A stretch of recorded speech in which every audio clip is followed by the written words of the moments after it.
Halo semuanya, perkenalkan kami dari kelompok satu. Ada saya Wilbert, ada juga Andrew, ada Mutia, dan yang terakhir ada Berta, di mana kami akan membahas teori pola pertumbuhan kota. Enjoy! Ada tiga konsep yang dapat digunakan untuk menjelaskan pusat pertumbuhan kota. Yang pertama adalah teori konsentrik, yang kedua adalah teori sektoral, yang ketiga adalah teori inti ganda. Untuk teori konsentrik, manusia cenderung untuk berada sedekat mungkin dengan pusat kota. Dan untuk mewujudkan itu, dikembangkanlah kota berbentuk konsentrik dengan pusat kota sebagai intinya. Berdasarkan teori ini, kota dibagi menjadi 5 zona sebagai berikut. Yang pertama adalah pusat daerah kegiatan, di mana terdapat toko-toko besar, bangunan kantor, bank, rumah makan, pusat bisnis, dan sebagainya. Zona kedua adalah zona peralihan atau transisi. Daerah ini terikat dengan zona pusat daerah kegiatan. Penggunaannya pun campuran antara pusat usaha dengan pemukiman. Masyarakat yang tinggal di daerah atau zona ini ekonominya tergolong miskin. Untuk zona ketiga adalah zona pemukiman kelas proletar. Di zona ini biasanya dihuni oleh pekerja kelas rendahan dan rumah-rumah yang ada di zona ini pun kecil-kecil. Zona keempat adalah zona pemukiman kelas menengah. Pekerja kelas menengah dengan keahlian dan pendidikan umumnya tinggal di zona ini. Kondisi rumahnya pun lebih baik daripada zona sebelumnya. Kemudian zona kelima adalah zona pemukiman elit yang biasanya dihuni orang-orang dengan perekonomian baik seperti pengusaha dan pejabat.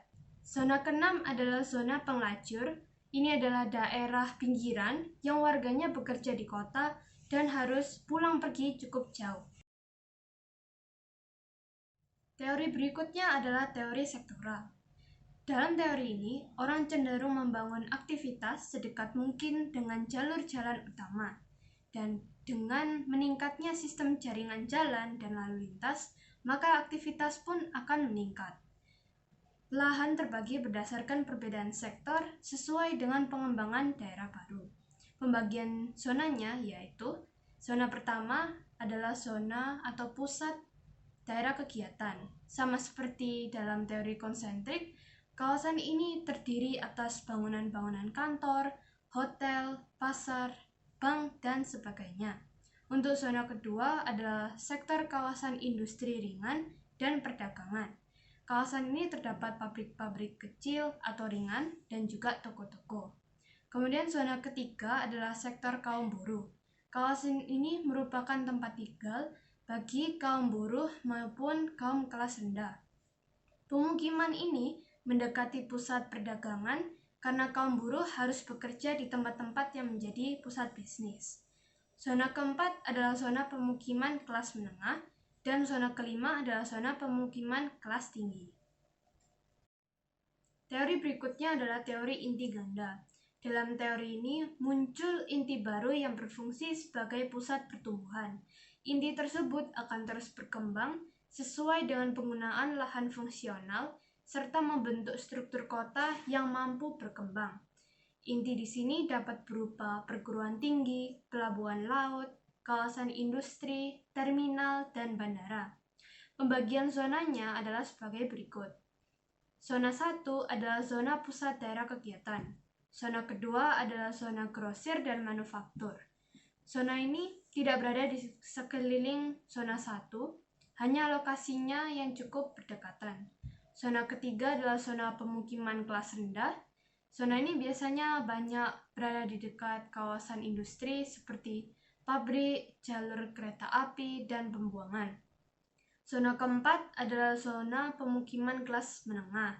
Zona kelima adalah zona pemukiman kelas tinggi yang berada cukup jauh dari zona 1. Zona keenam adalah zona daerah manufaktur berat yang merupakan tempatnya industri atau pabrik dalam skala besar.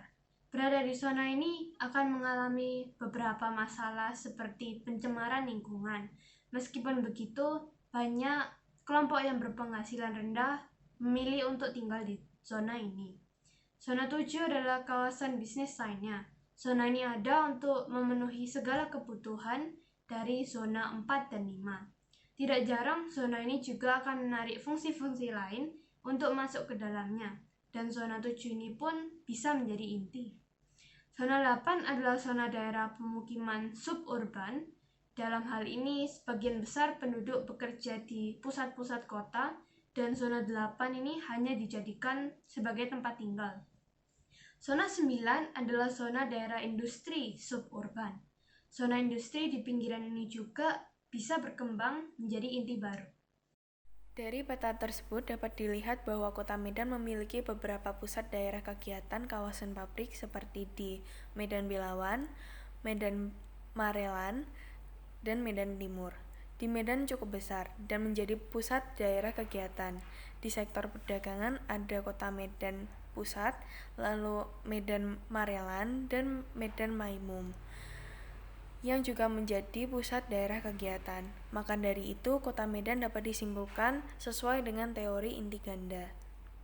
Selanjutnya, Berta akan menjelaskan tentang zona-zona yang terdapat pada peta perkembangan dari Kota Medan. Yang pertama, zona pusat kegiatan biasanya cenderung kepada pabrik-pabrik, kumpulan pabrik seperti itu. Seperti PT Golgon, pabrik ban, dan pabrik karung plastik Batam. Zona yang kedua adalah zona grosir dan manufaktur, biasanya cenderung ke perdagangan. Contohnya import parfum center, moist fashion supplier, toko sejati. Zona yang ketiga adalah zona permukiman rendah, contohnya rumah murah Medan.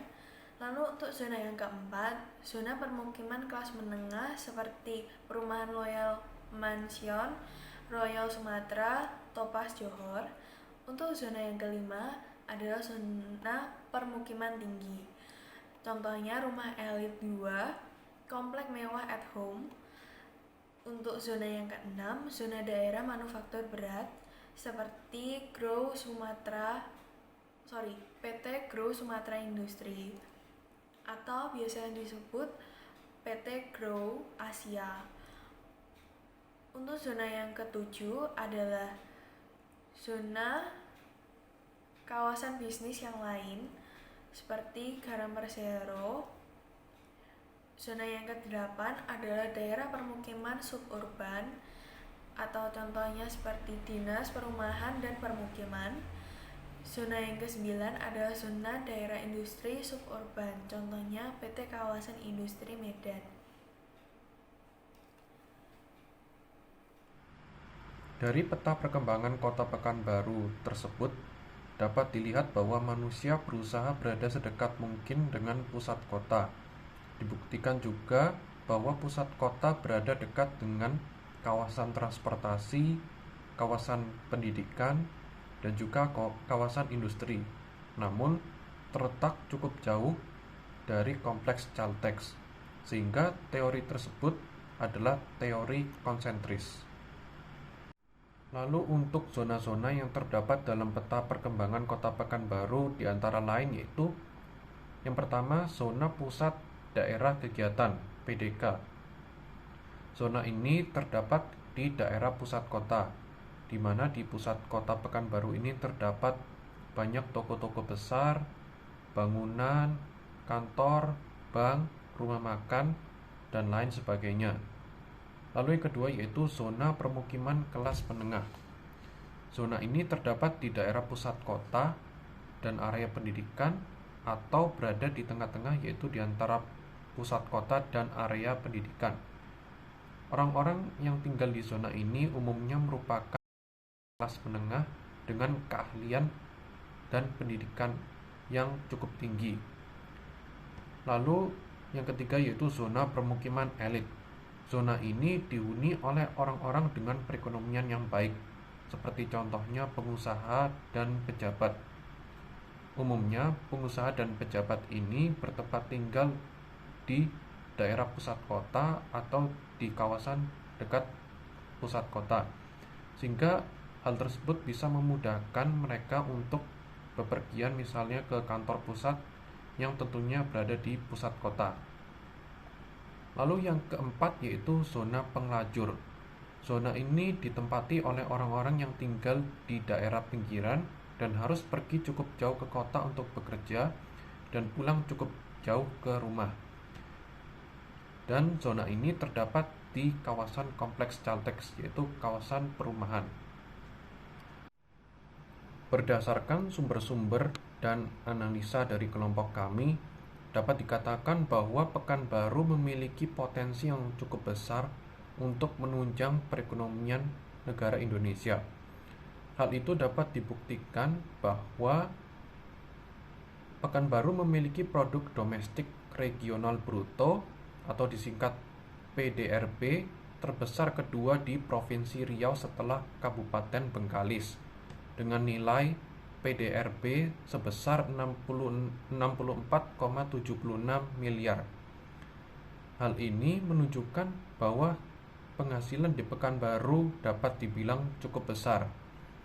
Selain itu, karena posisi kawasan perindustrian di Pekanbaru dekat dengan pusat kota, maka tempat perindustrian tersebut juga berpotensi untuk mengundang para investor untuk berinvestasi di bidang perindustrian. Dan pemerintah daerah Pekanbaru memiliki tujuan untuk meningkatkan volume investor di Pekanbaru, terutama di bidang perindustrian.